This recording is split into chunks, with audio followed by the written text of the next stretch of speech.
Hi everybody, welcome back to Small Caliber Arms Review. I'm Richard, and about 5 months ago, William McCaslin wrote, "I'd love to see you do a real-world accuracy test with this rifle, 25 to 100 yards with a scope to ring out as much as you can."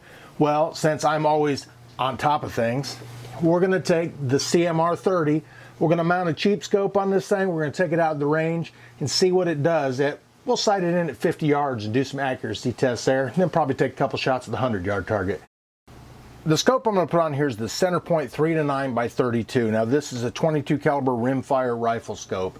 It's probably meant more for a 22 long rifle than it is for a 22 Magnum, which is what the CMR 30 is. But since this is a semi-auto, the recoil won't be very bad. Shouldn't be anyways. And this one comes with the 3/8 or dovetail style rings on it. It was about $56, somewhere around there. So I had to pick up a set of 1-inch medium rings to put on there, and I did get the quad set up with the 4 bolts on it, so hopefully that'll hold it a little bit tighter on there. But we're going to get a scope mounted on this thing. Now I will probably have to remove one of those two because I think they're going to be in the way. Let's try it out and see what it does.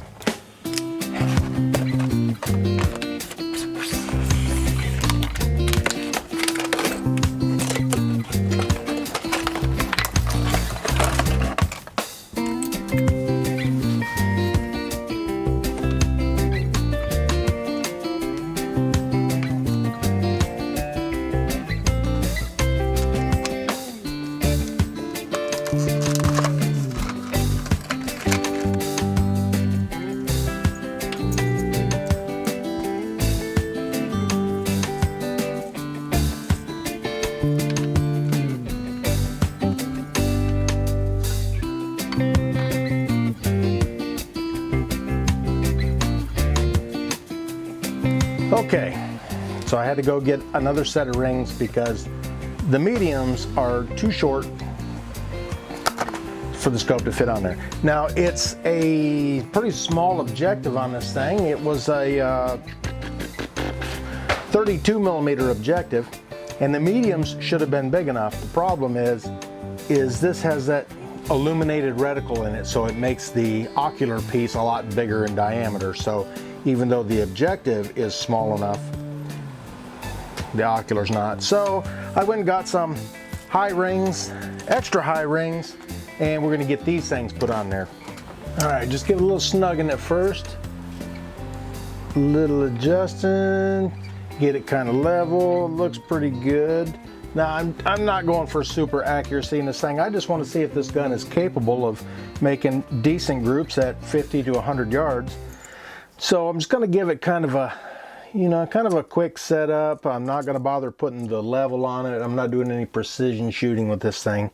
Just, yeah, kind of. Still want to torque them down evenly. I don't want to, I mean, it's not a high quality scope. They're not bad. I've got one of these center points. It's a Wally World special.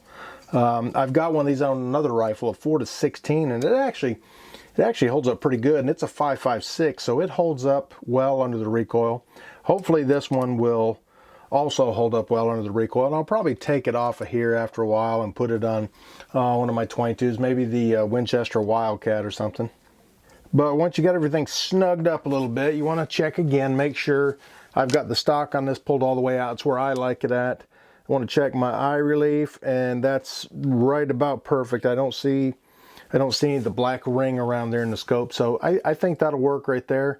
I'm gonna get it all tightened down, snugged up really good, then we'll get it out to the range. All right, now this is an illuminated reticle on this scope. I'm not gonna bother putting the battery in. I'm gonna take it out there in the daytime. Like I said, I'm not gonna leave it set up on this rifle. I just wanna do some accuracy testing with this rifle at long ranges because all I've ever used on it before was just the flip up sights that come on it. And like I said, I was asked how this thing does at longer distances. This will help me determine how it does at longer distances.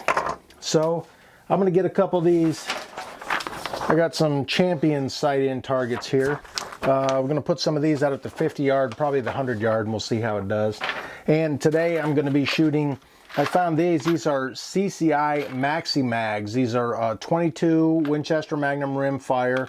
They are a 40 grain jacketed hollow point, cruising at 1,875 feet per second is what they say. Comes in a little milk carton thing here. It's got a you know, a little wanted thing on the back of it there for poor little ground squirrel. There's none of them here in Ohio that I know of anyway. They're fun little targets though. But let's get it out there and give it a try. All right, we're out here on the range of the CMR 30. I've got my sight-in targets out here. I'm gonna go ahead and get these things put up. I got my Caldwell sandbag here, and I'm gonna try to get it sighted in at 50 yards and see how it does. Then we'll stretch it out to 100 and see how it does. All right, got the targets put up there. Beautiful day out here. It's probably around 80 degrees or so, maybe a little bit cooler. Almost zero wind. I've got a target set up at 50 yards. I got it zoomed in to 9 power. And really, I even put extra high rings on here.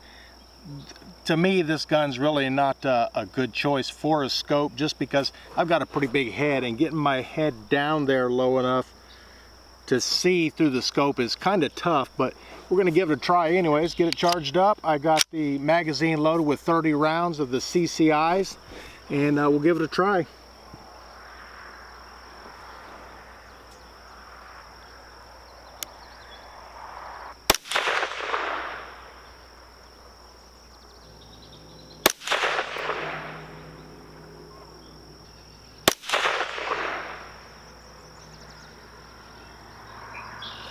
Yeah, they're all pretty close. Let's go ahead and get it adjusted. Now, one of the things about this scope is it is a mil-dot reticle, but the turrets are in MOA, which is kind of okay. I'm really used to MOA, but it's kind of odd to have a mix like that, but they are out there. All right, get the ears back in and we'll try it again.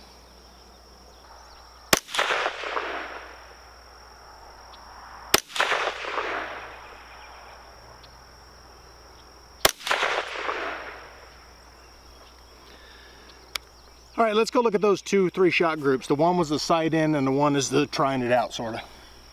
All right, there's my 2 groups right there. 1, 2, 3. That was my first shot, second shot, and third shot. That's before I sighted it in, just to get an idea of where everything was hitting. Right over here is after sighting it in. I was aiming for the center there. Looks like I might have went a little bit too low. It might have just been the way I was shooting.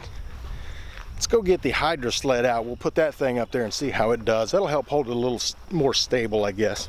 All right, ran down to the saloon and picked up the hydro sled.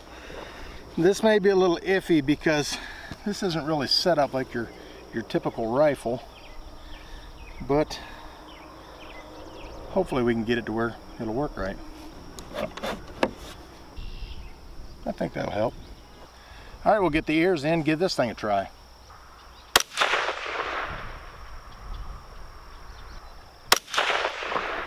One of the things I can say about the hydro sled is once you get everything set up right, it's really got some pretty fine tuning. You got a little riser in the back here and a adjustment side to side, a windage adjustment on there. And really you can get it dialed in pretty close. All right, that was 2 shots at 50. Let's do another one. All right, we'll check out that 3-shot group in the hydro sled. All right, there was my next 3-shot group there. That was actually my first shot, and those 2 are my second and third. I'm not sure which one was which, but not terribly bad, but I do need to adjust it because this is consistent with this. So I would say I do need to go over and up a little bit at 50 yards. Get my ears in, we'll try the upper right-hand target.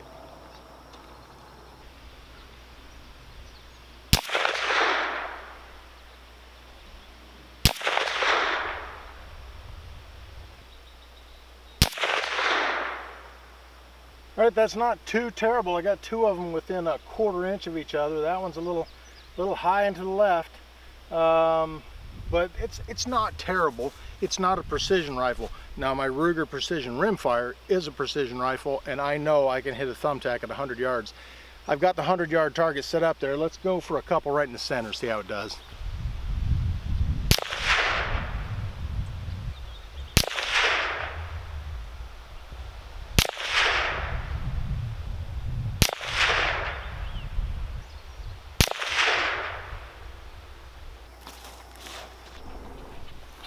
All right, let's go up here and look at this target.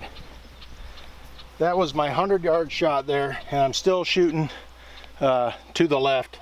1, 2, 3, 4, 5. It wasn't really taking a whole lot of time there, but not as accurate as my Ruger Precision rimfire, but not bad at all. And like I said, with this gun, I prefer to have it with the just the open sights on it. But the cool thing about it is if you've got the CMR 30 and the PMR 30, they each come with 2 magazines. That's 120 rounds you can carry in one pocket pretty much. And 22 Magnum is a pretty effective round, I think. It's got some power to it, and it's capable of, I guess, you know, self-defense or hunting. In fact, the guy that asked me to try it for long distance shooting, you know, inside 100 yards, he hunts hogs with a 22 Magnum. Perfectly capable of doing what it needs to do. Okay, just to the right of the paper target, I got a steel target up there. There's no reason I shouldn't be able to ding that thing repeatedly. Let's give it a try.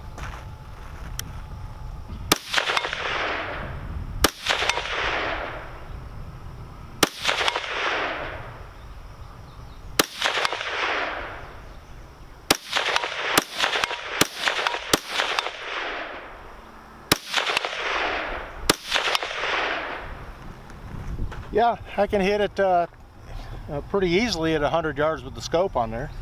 Of course, you should be able to, really, but it's not a bad rifle. It's not a bad, you know, out to 100 yards. I'm sure if you really took your time, dialed it in, you could get it just where it needs to be. I'm shooting bulk ammo, CCI, you know, 22 rimfire. They are 40 grain, so I did not have any malfunctions with it, so it cycles the gun just fine. But it's a 125 round box for like 20 bucks, which really isn't bad. Normally 22 Magnum comes in 50 round boxes, and they're about 10 bucks a box, so you get, you know, for the same price you get 25 rounds free, which is pretty nice. Anyways, if you could hit this button up here to check out some of my other videos, hit this button over here to subscribe if you haven't already, and check me out on Patreon, and click on some of the links in my description below there. It helps me make a little bit of money, very little bit.